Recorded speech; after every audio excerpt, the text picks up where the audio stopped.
All right, so are you ready to dive deep? Today we're going to tackle something pretty big. The future of media. The future of media. Is traditional TV, like the kind we grew up with, is it really on its way out?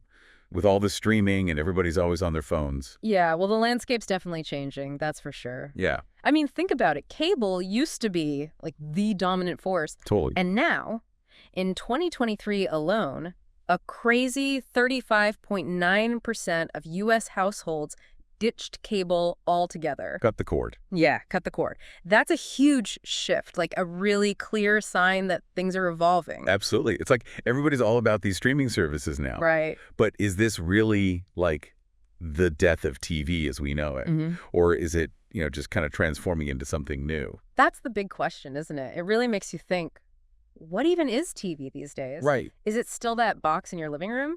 Or is it more about, like, how we actually consume content? It's true. I mean, we watch shows and movies on our phones, our laptops, tablets, even our watches now. Yeah. So the lines are definitely getting blurry. For sure. Totally blurred. And that brings up another super interesting question. What happens to, the longer stuff, like movies and, well, longer shows, in this world of, like, super short videos? Yeah. We're constantly bombarded with these quick clips, TikToks, Reels, you name it.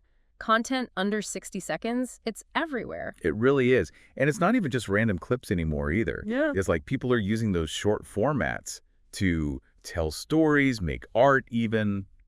Pretty wild. It's impressive. What's really interesting is that it might not even just be our attention spans getting shorter, Oh, interesting. It's more like how we're adapting to this world where information's coming at us so fast. Short form content, it just kind of fits into our, busy and kind of fragmented lives. It does. It's like we're snacking on entertainment all day long instead of sitting down for like a big meal. I like that. That's a great analogy. And the snackable content, it's totally changed the game for creators too. In what way? Well, now anyone, literally anyone with a phone and a decent idea could potentially reach millions of people. Wow. It's really opened things up, democratized content creation in a way we've never seen before.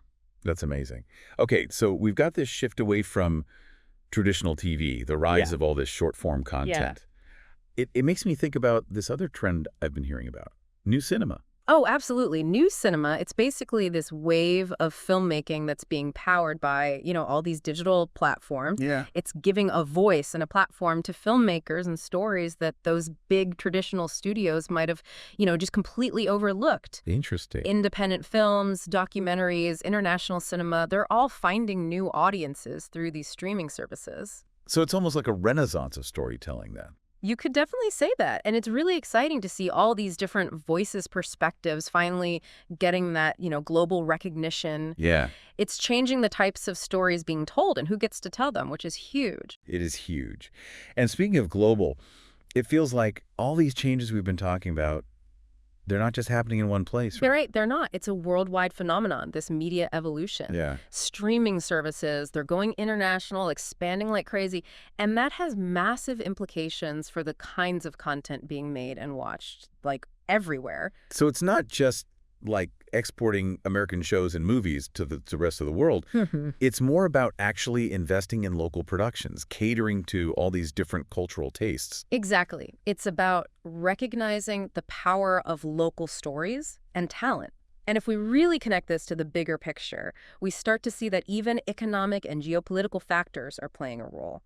Things like labor shortages, global supply chain issues, even environmental concerns. They're all shaping how media is produced and distributed all over the world. Wow. So it's like this interconnected web of factors influencing what ends up on our screens. It really is. But thinking about all this, what does it actually mean for like the average person? Yeah. Someone who's just watching and enjoying all this content. What's the impact on them? Well, it's a bit of a trade-off, right? How so? On the one hand, you've got this incredible library of content all at your fingertips. But on the other hand, it's easy to get overwhelmed, lost in the endless scroll. Totally get that. So much to choose from. Exactly. That's why it's so important to be, mindful about how we consume media, to start asking ourselves some critical questions about what we're watching and why. Like, am I just letting algorithms decide what I watch? Or am I actively seeking out different perspectives? Exactly. Those are the kinds of questions we need to be asking ourselves because ultimately it's about being an informed and engaged media consumer. We need to be aware of, all the different forces that are shaping the content we see and make conscious choices about what we watch and how we engage with it. It's really fascinating to see how this whole shift in how we're consuming media, it's really shaken things up, especially for those traditional cable companies. Like between 2019 and 2022, they were losing subscribers like crazy, something like 6 million every single year. Big names, Verizon, DirecTV, they were hit pretty hard. 6 million a year, that's a massive exodus. But what about the people who haven't made the switch yet? What's keeping them with cable? It's a good question. I think for some people, there's like a nostalgia factor, that comfort of those familiar channels and the programming they've always watched. And as of 2024, some of those big names like Fox News and ESPN, they still had pretty significant audiences. But even they started feeling the pressure. Yeah, that makes sense. It's interesting, though, because I feel like for a lot of people, the whole point of cutting the cord was to save money. But it seems like now it's going beyond just ditching cable TV. Yeah. Like people realizing they can cut the cord on their like home internet plans too, right? Exactly. That's exactly what's happening. It's being called cord cutting 2.0. People are basically saying, wait a minute, why am I paying for this whole big bundle from the cable company when I can just pick and choose what I actually need?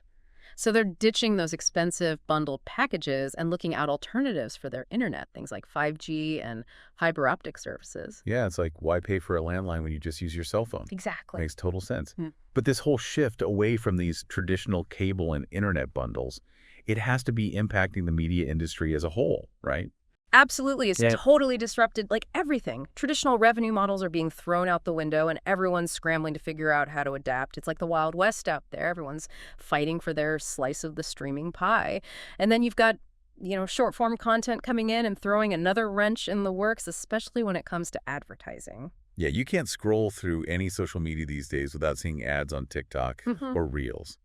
It seems like every brand is going all in on these platforms. What do you think is driving that shift? Well, I think it's pretty clear short form content is just incredibly effective at grabbing people's attention, especially younger audiences. And these platforms are built for things to go viral, right? A clever, funny, well made TikTok can reach millions of people organically. For advertisers, that's like the holy grail. They're trying to get their message in front of as many eyeballs as possible, and this is the perfect way to do it. But are these ads just like mini versions of those annoying TV commercials?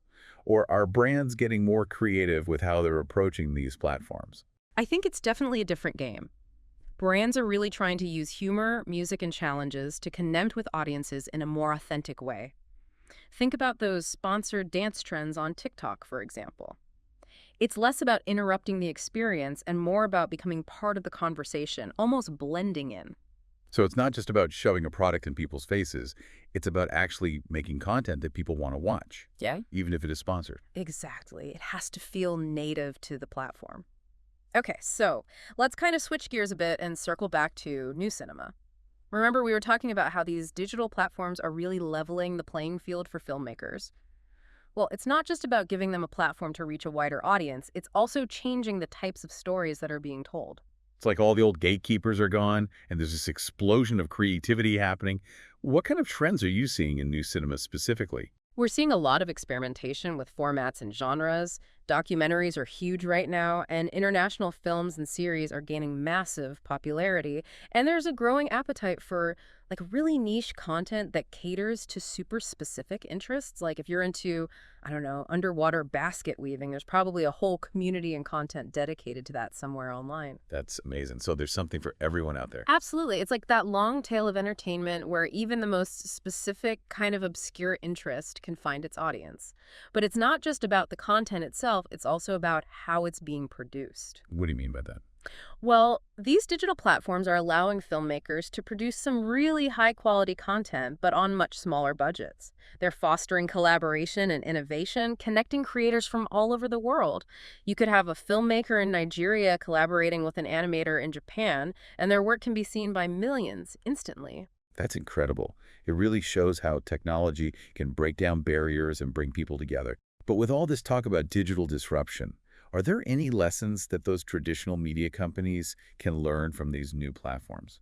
I think there are a lot of lessons to be learned. One of the biggest ones is the importance of agility and innovation.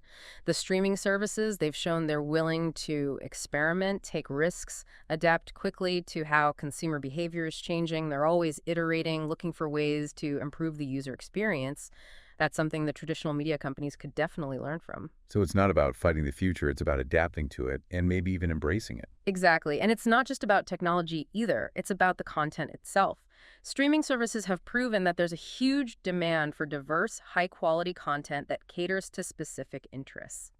If the traditional media companies want to stay relevant, they need to figure out how to offer that same level of choice, flexibility, and personalization. So it sounds like the death of TV isn't really a death at all. It's more like a transformation, maybe even a rebirth. That's a great way to put it. And it's a transformation that's still happening. We're right in the middle of it. It's going to be fascinating to see where it all goes. It really is. It makes you think about how quickly things are changing. Yeah. And all these trends we've been talking about, they're all connected and they're impacting the entire world. That's a perfect segue into the last part of our deep dive. We need to zoom out and look at the global picture. You ready to explore that? Absolutely. Let's dive into those global implications. All right, so we've been talking about, traditional TV evolving, all this short-form content taking off, new cinema, changing things up. But I think it's time to zoom out a bit. Look at the bigger picture. How are all these trends playing out globally? Yeah, the global scale. Well, I think one of the most significant things happening is the globalization of these streaming services. Mhm. Companies like Netflix, they're expanding into new markets all over the world. And it's not just about bringing American content to everyone either. Mhm. No, it's about actually investing in local productions, making content that, really connects with people in different countries. Makes sense. So it's like they're creating all these localized hubs for content creation, Yeah. each one with its own flavor, cultural perspective, all that. Exactly, yeah. Like you look at Netflix's investment in Indonesia, for example. Yeah. They're working with Indonesian filmmakers, actors, producing shows and movies specifically for Indonesian audiences. And this kind of globalization, it has this ripple effect. It changes the types of stories being told, the people who get to tell them. It's pretty amazing to think that a show made in Brazil could have a huge audience in India and the other way around. It's breaking down those geographical barriers and exposing people to different cultures and ideas through entertainment. Absolutely, yeah. And it's not just about entertainment, right? I mean, media plays a big part in how we understand the world, especially now with traditional news outlets kind of declining. Right. We're seeing all these alternative sources popping up. Social media, citizen journalism, independent news organizations. True, true. You can get news from so many different places now. Yeah. But that also creates a whole other problem, doesn't it? Yeah, How do you even know what to trust? exactly. That's the thing. There's so much misinformation, propaganda out there. It's overwhelming. It really is. And that's why, media literacy is so important now, more than ever, I think. Yeah, I agree. You really got to be a critical consumer of information no matter where it's coming from. Be skeptical. Be skeptical, question your sources, think about different perspectives, and, be aware of your own biases too. We all have them. Absolutely. It's you need to be a detective these days. Kind of, yeah. Always evaluating the evidence, trying to figure out what's true. And I guess it's not even just about passively consuming media anymore. No, it's not. It's about being an active participant. Exactly. You said it. The digital age, it's given people the power to create and share their own stories. Yeah. Build communities, engage in conversations on this global scale. It's this shift from spectator to creator, curator, commentator. It's pretty empowering to have your own voice, to be able to actually contribute to the global conversation. It is. It's really powerful. And it's democratizing the media landscape, Yeah. giving a platform to voices that might have been silenced before. Totally. And this kind of brings us back to you, the listener. What does the future of media hold? It's kind of a question for all of us. It really feels like we're all shaping this future with every choice we make, every show we watch, every article we read, all of it. You're exactly right. Your choices, your preferences, they all contribute to how the media landscape evolves. So be mindful of those choices. Support the creators, the media outlets that, really align with your values. Seek out different perspectives. And don't be afraid to use your own voice, contribute to the conversation. It's a big conversation. It is. Okay, well, that's about all the time we have for today's deep dive into the future of media. It flew by. It did. But we hope you enjoyed exploring these ideas with us and, maybe got you thinking a little bit. Absolutely. And remember, keep exploring, keep questioning, and keep creating.